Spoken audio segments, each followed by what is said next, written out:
Alrighty, welcome. And today I was scrolling around on the internet as I usually do. I do a lot of scrolling on the internet, and what I saw on Reddit today, I was actually pretty happy about. So, Joe Biden, who was supposed to cancel the student loan debt, or at least a lot of people wanted him to, he kind of suggested that he would just, through executive order, essentially just cancel like $50,000, maybe $10,000 of student loan debt, depending on, where he was at. He would say different things, but he actually announced that he would not be doing it through executive order, which is something I'm happy about for a few reasons, and that's basically what I wanted to talk about in this video. So, the first thing is that the president doesn't have the power of the purse. That's given to the House of Representatives.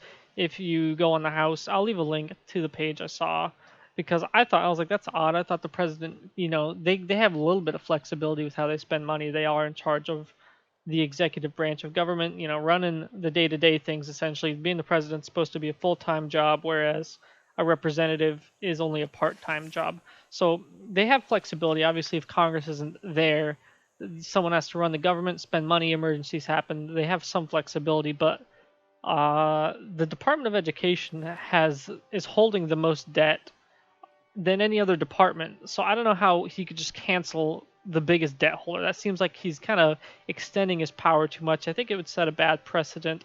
Number one, if it gets legislated in, then that's different. Obviously, they have that power, but basically all spending and generating of revenue has to go through. It has to originate actually in the House of Representatives, then approved by the Senate.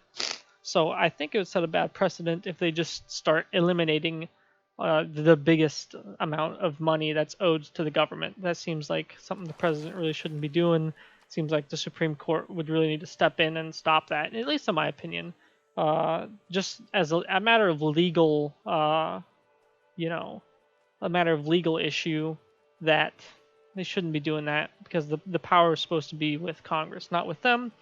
Anyway, so that's just the technical matter of the issue. The other thing is actually the policy side of it, right? So I'm number one fundamentally against the idea that if you took a loan out, you took a risk, it went sideways on you, didn't work out, you can't push that off on someone else who didn't agree to it. So, when banks give out loans, they look at your ability to repay the loan, right?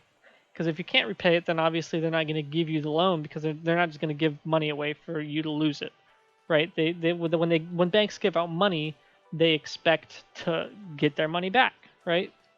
So that's really the cause of why college is so expensive because the federal government is just handing out bags of money. It's really just the easiest thing to do, and you're sitting in Washington D.C. and rather than having to come up with like actual solutions to issues, it's just easier to throw money at it. It's not your money, so you don't really care. There, there's a reason the saying is you're spending like you're in Congress, right? Because it's not their money. They'll just say, okay, yeah, we'll go further into debt. Not our problem. It's the next guy's problem, right? So if they can just throw money at you, and it's really not their issue, right? If they cause the price of colleges to go up because everyone just has basically like unlimited money to spend on it, then there's no reason for colleges to lower the price or slim down, right? There's colleges with rock walls and like lazy rivers and things, and those get expensive, and that's just because colleges have to compete with each other, and students essentially have unlimited money to spend when picking a college. So colleges spend a bunch of money to keep students, or to gain students essentially. The colleges are competing, with each other because not everyone goes to college. I think it's something like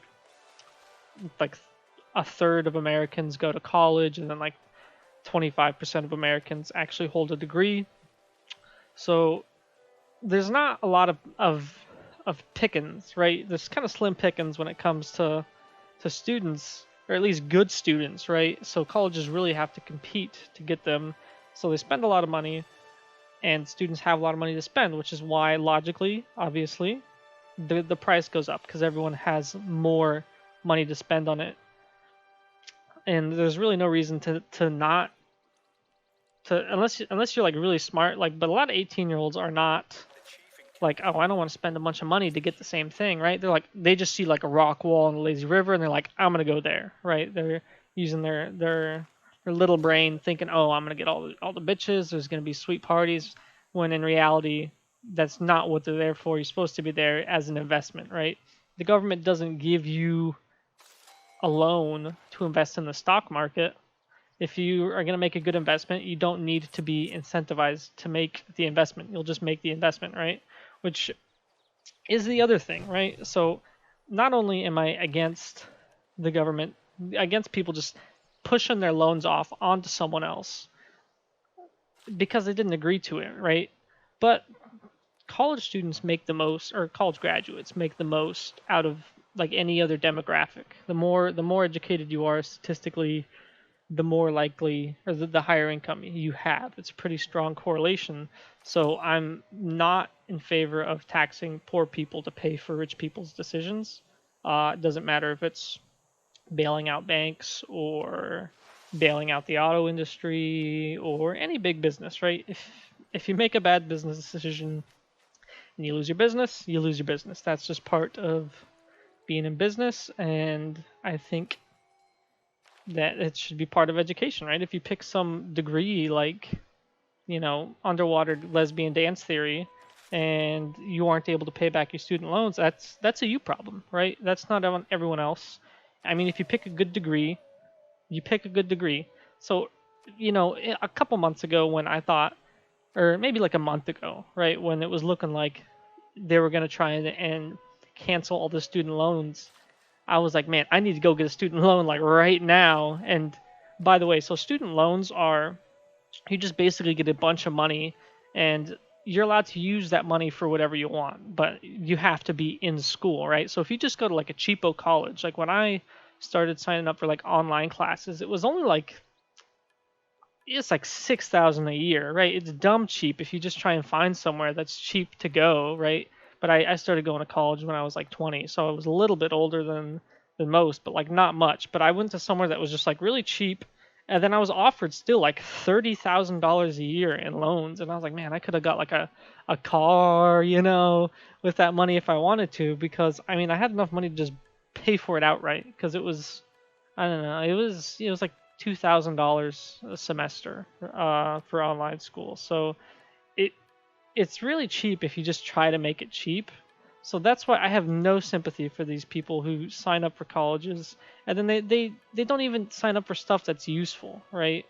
Because if you were like an engineer and you pay off all your student loans like immediately, then like there's not a bunch of engineers out there complaining that there's a student loan problem because they can pay it all off. Everyone who can pay it off isn't out there complaining about how much it is to go to college because they got their money's worth, right? They made a good investment, and that's the main issue that I have with it, is that they're not going to do anything to fix the problem. Like I said earlier, they caused it by giving people unlimited money, and then they're not going to fix it. They're not going to say, hey, we're not going to pay for history degrees anymore. We're only going to pay for like hard sciences. We're going to pay for law degrees, STEM, all the stuff that you'd expect to, all the high earning jobs. We're only going to pay people who actually have a chance of paying us back, right? So they should be looking at, your history as a student. If you're like a straight A student, always passed in high school.